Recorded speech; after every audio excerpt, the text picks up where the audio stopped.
Quiet quitting.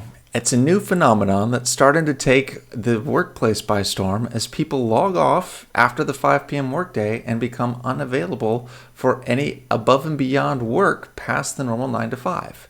Why is this happening? Hi, my name is Robert Bierig and I'm from Cognium. We run a lot of research and we found that there's really top 5 reasons why this occurs.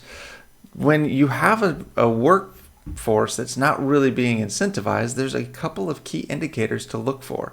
The first one is, of course, that you may not have the correct number of staff doing the work. As we've seen a huge trajectory with the workforce being understaffed and skilled work being sought after, there's a lot of empty seats in offices that are going unfilled. That's also leading some of your more skilled personnel to have to hold on and bridge the gap.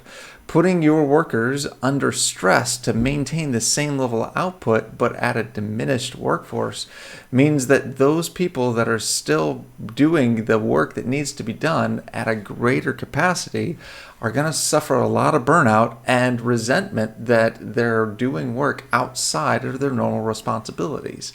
Not feeling that they have control in this brings us to point number 2.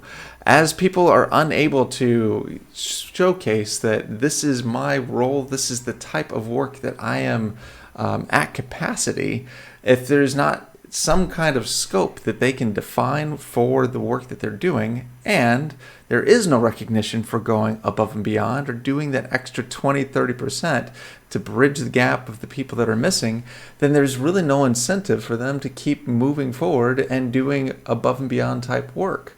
Above and beyond means that there needs to be some kind of incentive, bonus, or compensation for the extra layers of effort.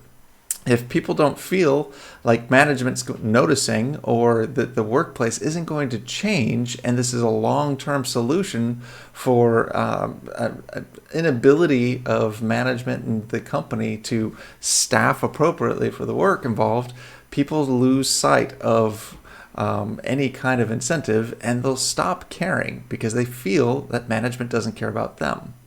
Third, we've also seen that as these workplaces become more and more toxic because the resentment starts sounding, the people wanting to log off, creates a shift in dynamic and power where people no longer feel that they have to put up with bad behavior.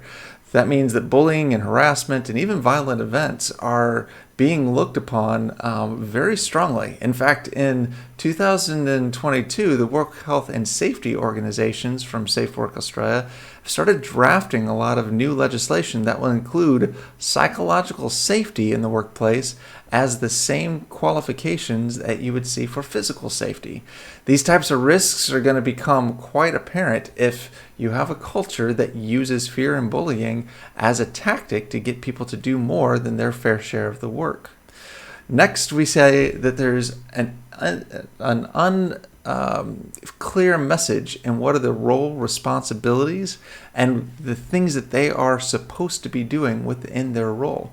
If you don't have a clear SOP and some kind of policies and procedures that say this is what you're responsible for, it means that your job can have a lot of scope creep and start adapting a lot of extras that you really haven't been hired to do simply because there's a lot of empty seats and there's not a whole lot of compensation to go around for the people doing all the extras. So without that clarity, it gives people the inability to stand up when they're being treated unfairly or being asked to do things that are really outside of their normal role abilities. And lastly, workplace relationships. As we're starting to see this new context of bullying in the workplace and pushing back on unfair abuse and unpaid work, we're now starting to also find that having an employee assistance program, psychological help, and some outside assessment as a third party where people can safely go and contact somebody about a toxic workplace without the fear of reprisal or reprimand.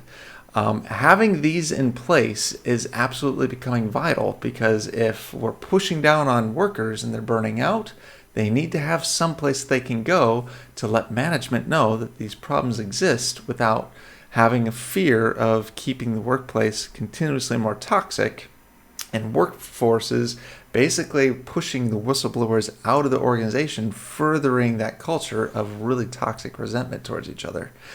So workplace relationships and some of the things that we're seeing are absolutely paramount to start getting across. If you have questions or if you've seen this in your own workplace, we would love to have a conversation with you. There's lots of other research we're doing in this space, and we'd really welcome the opportunity to work together and see how things can be made better. Thanks so much. My name is Robert Bierig, and we'll talk to you soon.